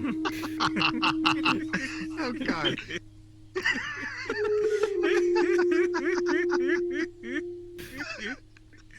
And now let's all just take a really deep, strong breath. Some of you are gotta have what already they're going. having. Some of us. They're naturals. Don't know where that came from. No, I absolutely want us to do that. I just want us to go at a. It's good. Yeah, I just want us to go at a pace where we can all go along together. So if some of us start giggling That's all too right. much at the start, I'll calm us down. But I also have a request. Even though we're laughing, I would like us to treat it as a meditation. So if you're laughing out of control and you think of something to say that's funny or a comment, just laugh the comment. It's just so that the only words are people's own experiences and the things that I have to share. So, let's all take a few more breaths. And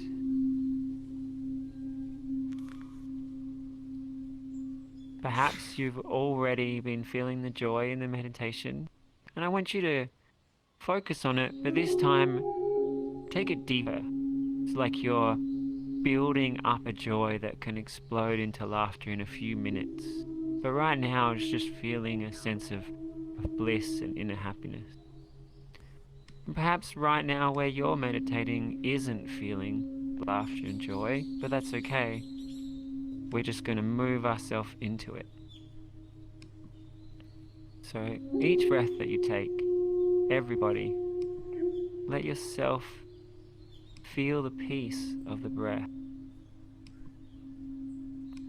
Appreciate the calm.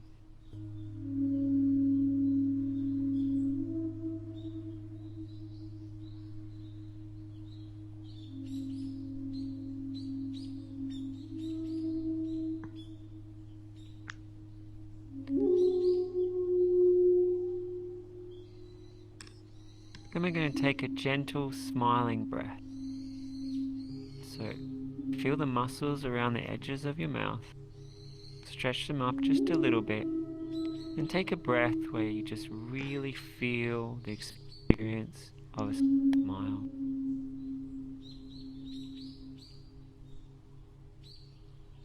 And over a few more of these smiling breaths, you'll feel it more.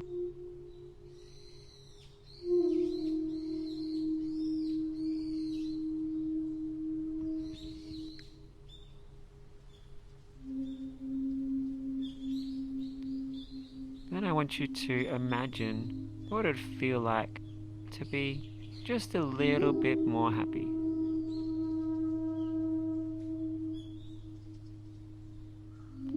You might notice if you stretch the smile a little bit bigger, or if you hear me. You're just noticing your experience, and whatever moments of happy you feel, just let yourself feel more and more of that.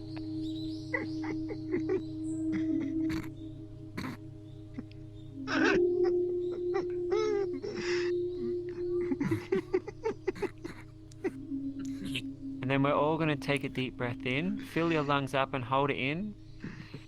And when you breathe out, let out a ha.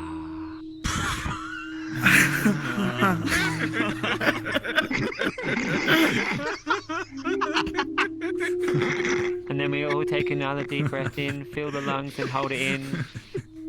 This time when you breathe out, let out a ha ha ha ha.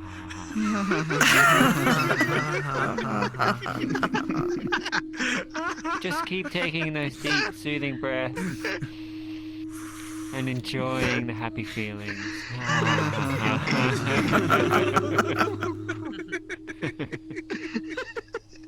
Just keep going with that, bringing your focus.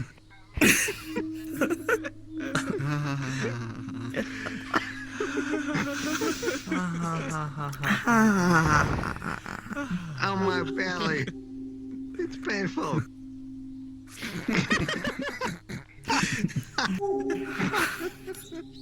Gosh darn it.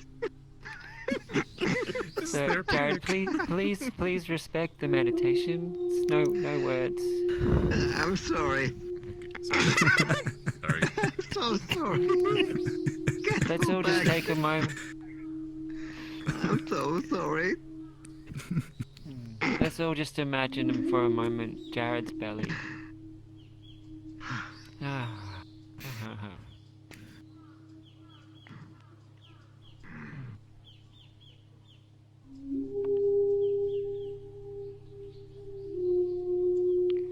So, our next part of the happiness meditation, we're going to move into something more physical to actively engage all of us into the joy. Let me see if my controller is charged a little bit enough for now. So I want everybody to raise both their hands into the air. If you're at your PC, then you can just do it without the controllers. We're going to hold our middle fingers and thumbs together. And you can imagine if this was in real life, some of you would probably put the wrong fingers and thumbs together. That's kind of funny. In VR, yeah, anyway, you'll see that next time we do it in real life. So take another deep breath and just remember that little glimpse of happiness meditation.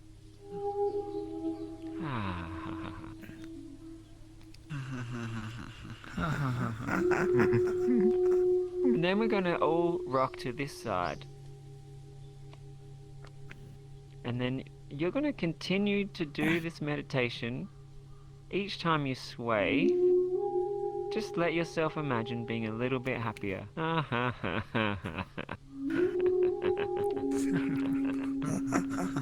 If you feel like laughing naturally, do it. If you don't, just keep swaying and meditating on the happiness. And when you want to have a little giggle, just keep expressing. Try to immerse your whole mind in the joy. You know, maybe you're already laughing as hard as you normally can. Imagine like 100 times happier. Just exploring how blissful you could get. Your whole consciousness going deeper and deeper into happiness. You might like to try swaying faster or laughing more intensely.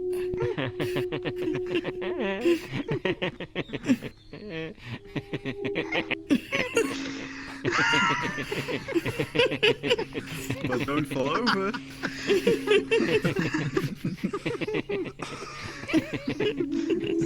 Ouch.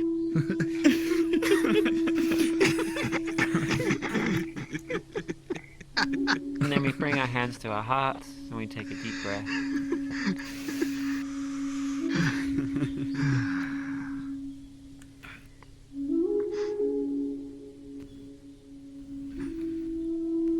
Happiness is accessible. It's my firm wish that all beings can be happy.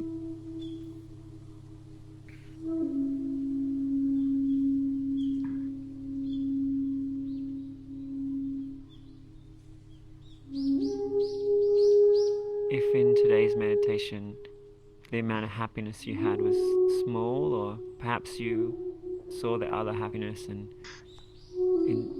you were thinking, oh, why can't I do that?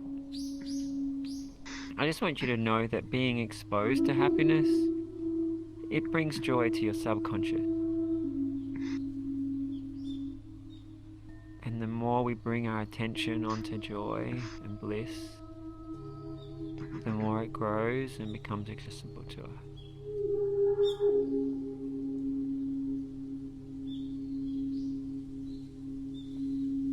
So I want all of us to imagine everyone who's sitting here with us and just wish for all the people to feel a sense of inner peace and calm.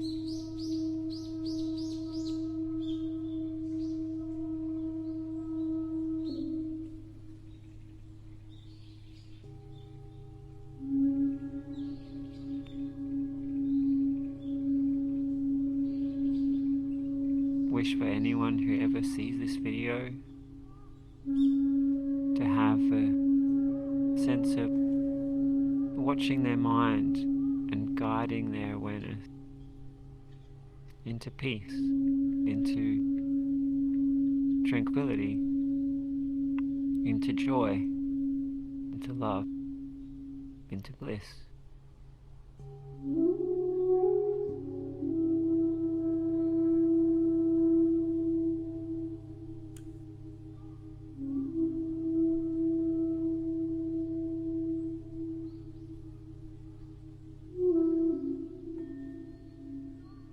I'll be quiet for a little while, where I just invite everybody to guide yourself into whatever will be good for you, whether that's deeper and deeper bliss, whether it's a sense of self-awareness and joy, appreciation, hysterical laughter. Maybe when you're feeling twice as happy as you ever had before, you could imagine feeling 10 times happier, then 1,000 times happier. Or you could do the same thing for compassion, or for bliss, or for believing in yourself. So now let's bring our attention to our breath.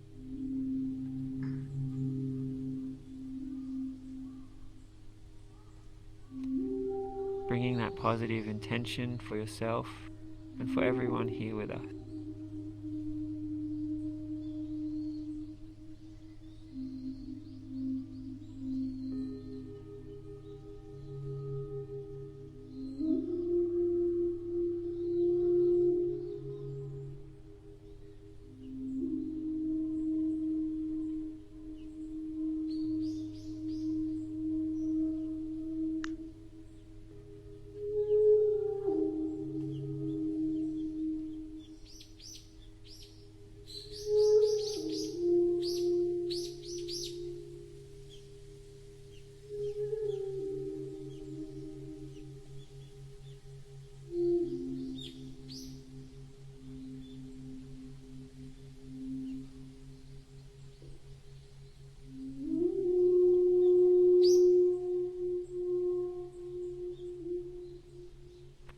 We're going to take ourselves back into joy. And I just want to say again that as we go into those happy feelings, please just focus on your own experience. If there's something you want to say, just laugh it. In a moment I'm going to ask everyone to agree, but rather than saying yes, I want you just to laugh your answer. Does everyone agree that for this meditation there'll be no words?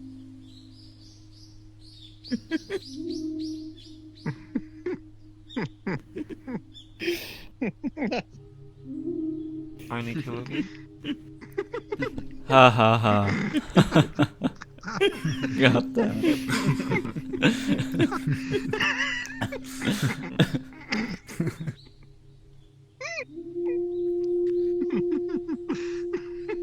So notice how you're feeling, and imagine if you felt as happy as the happiest person in the room right now.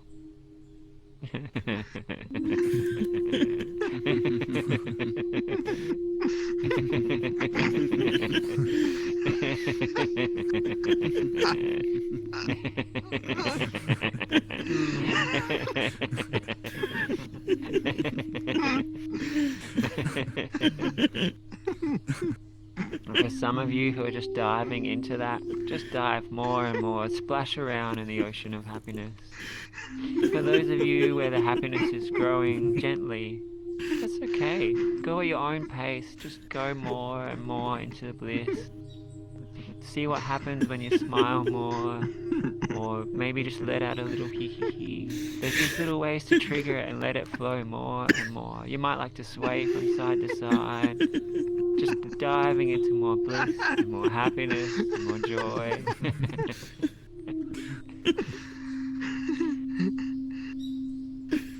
Oh my god.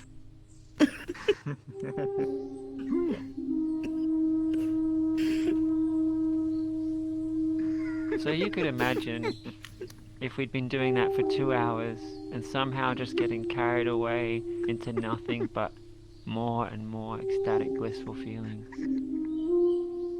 This is my first time attempting this in VR. But in the real world, we were able to. 3.5 hours was my record for uninterrupted, happier and happier and happier. So just take a moment to imagine what that would be like. Say painful. Probably.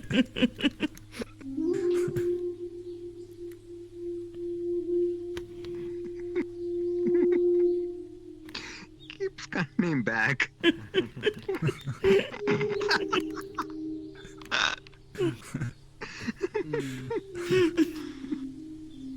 So I'm aware that I can see some people with laughter and others not.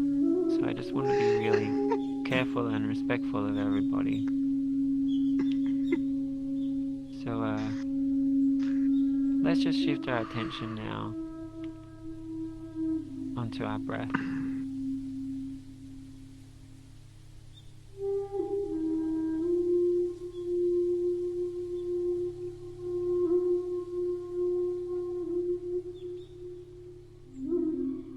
Notice whatever you're thinking. Whatever you were thinking.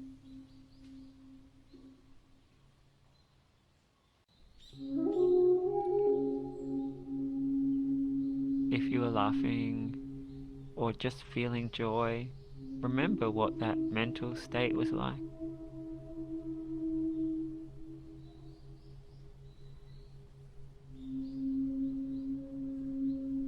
If you're thinking other things, remember what those states were like.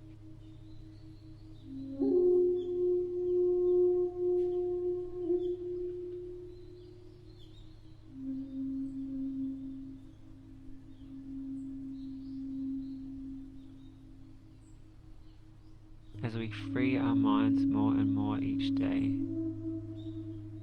we're able to move into states of our choosing, not just the states from past thoughts.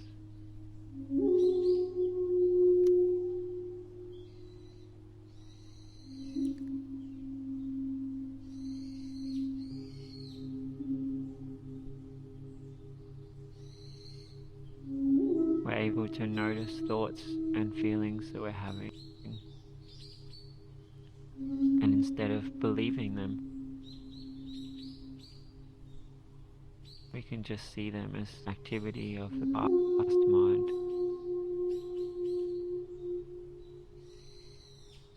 Let's just breathe and watch our awareness, learning to be more aware.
You could imagine had this awareness in every moment.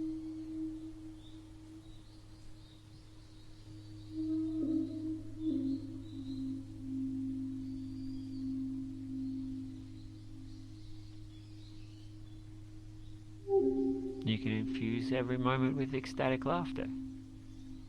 Or you could infuse moments with confidence or kindness.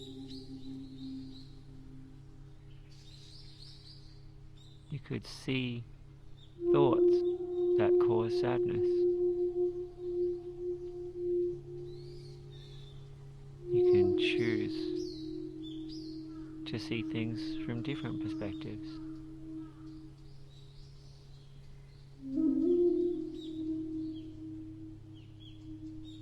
Imagine moving through each day with a real presence, present to yourself.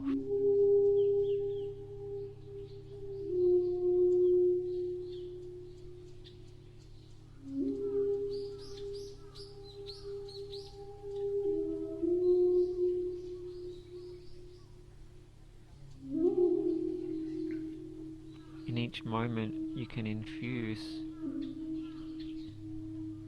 any kind of feeling or perspective.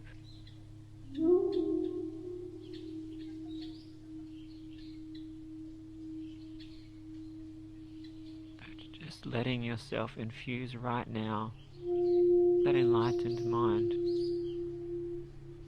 You know, I can just talk about a sense of peace, or a sense of confidence or awareness, power, but it's bigger than any words I could ever say. As you breathe and just watch your awareness,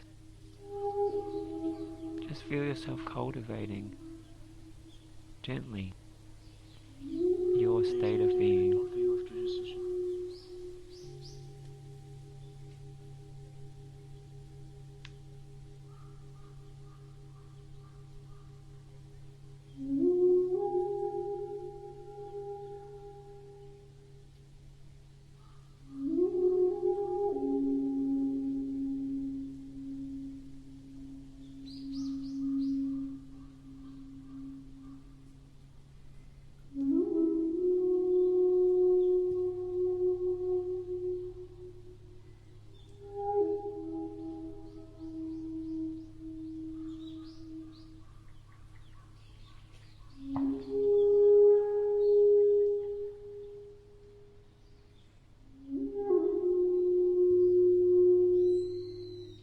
Now as we meditate on mindful enlightenment, we're just going to add a little touch of laughter meditation. I invite you to rock forwards and backwards or side to side and just put in a gentlest smile or little giggle as you imagine awareness and blissful mind. And just notice how the meditation has changed when you put in that smile and joy, as you're cultivating more joy into your being.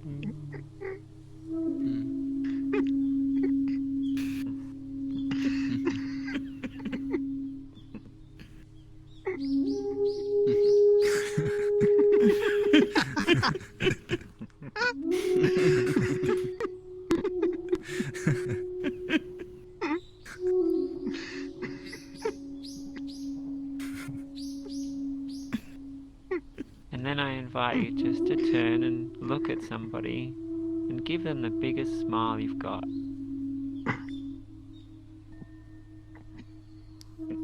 Or give them a bigger smile than what you've got. Give them the biggest smile that your face muscles can possibly handle. And you can imagine that smile on their face through the avatar. God damn.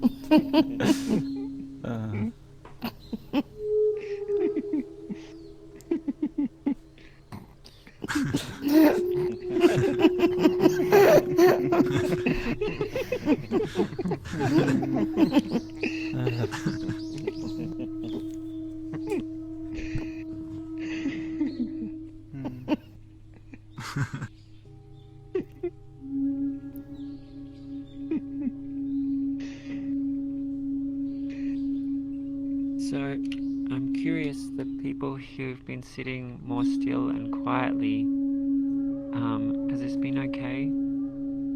Oh, it's just otherwise it might be a little bit too loud for the audio when I record, but rest assured, things were going behind the screen. Things were going behind the screen Yeah, like things they are always. going. Yeah. Yeah, some people are used to the quietness of meditation, and then some are just Like this, you know. To be honest, the first time I started laughing was when you asked respect the meditation, and then I cracked up actually off mic. I don't know why. So, actually, that's a really interesting point. You know, meditating on stillness, people respect that. And then meditating on compassion, people respect that. I think the practice of immersing ourselves into greater and greater joy also is sacred to me. And you know, if I was to think of the levels of happiness, and like 10 is a regular person having a great day, I hope some of you maybe just then hit like a 12 or a 13. And when you've gone deeper into happiness meditation for a long time, you can hit 50. Or I think there's times where I've hit 1,000,000. And yeah, it's such a profound thing that I hope that at some point, maybe if we're in a space where we can move around, I'd love to do that laughter meditation with us all together. And you might have noticed that when words are said, that it shifts your attention. So,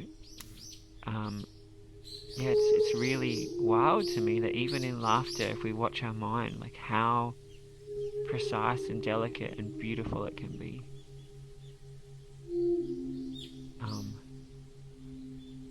So you might want to try it next time you're walking down the street and it's a sunny day.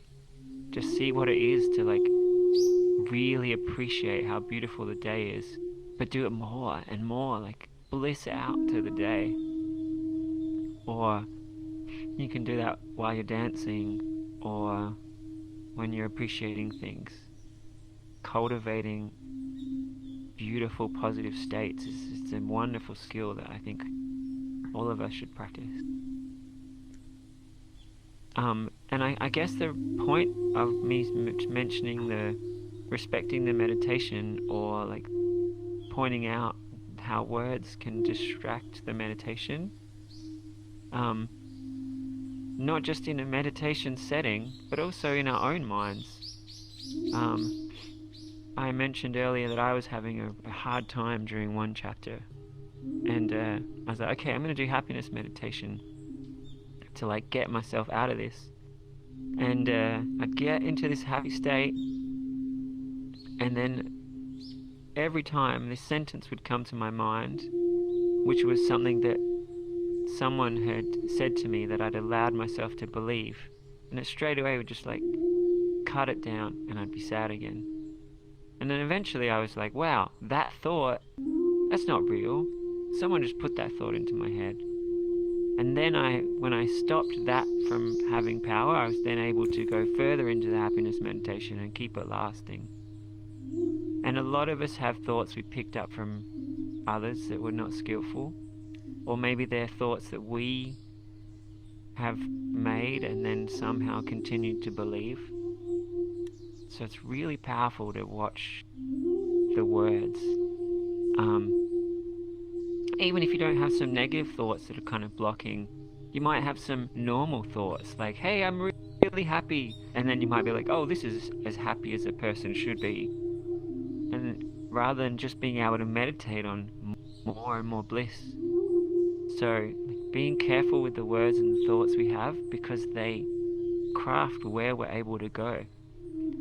And not only being careful with the limiting thoughts, but being open to positive thoughts like, oh, what would it be like to be 10 times happier? Or what would it be like to imagine the entire world feeling this happy?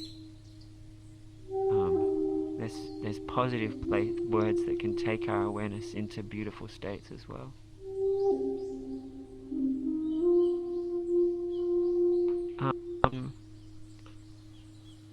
I'm aware that normally after this session we have a meditation for 30 minutes. And we just did a laughter meditation and then a few other little flavors of meditation. What would people like right now? Would we like me to guide something else? Or should we wrap up and socialize? I think we have done enough meditation. I gotta get to sleep eventually, so yeah. So I have a request. As Julia comes to read the dedication, I invite you to really deeply feel every part of it.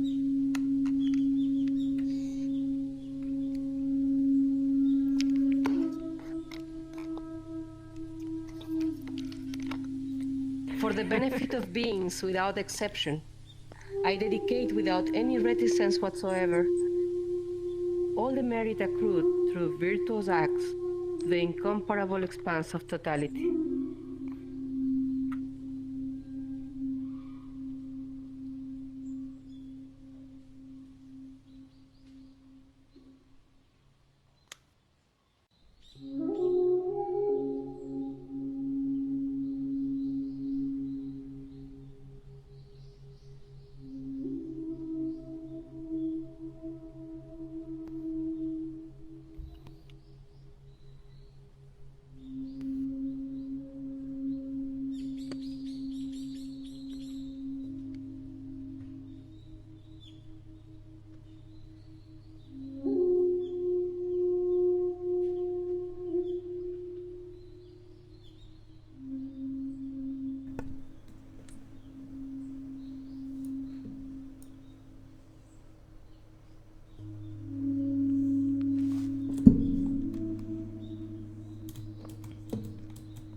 Quick menu.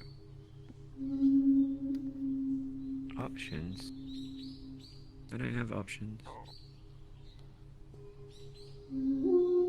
Yeah, so you have your big menu and you have your small menu with all of your emotes and expressions. Yep. And then you go to options. I'm gonna get And going then now. gestures, you need to put them Farewell, off. folks. Stay safe. Okay. Stay safe. Bye. Okay, bye. Have a good day. Bye. Bye. You too. Bye.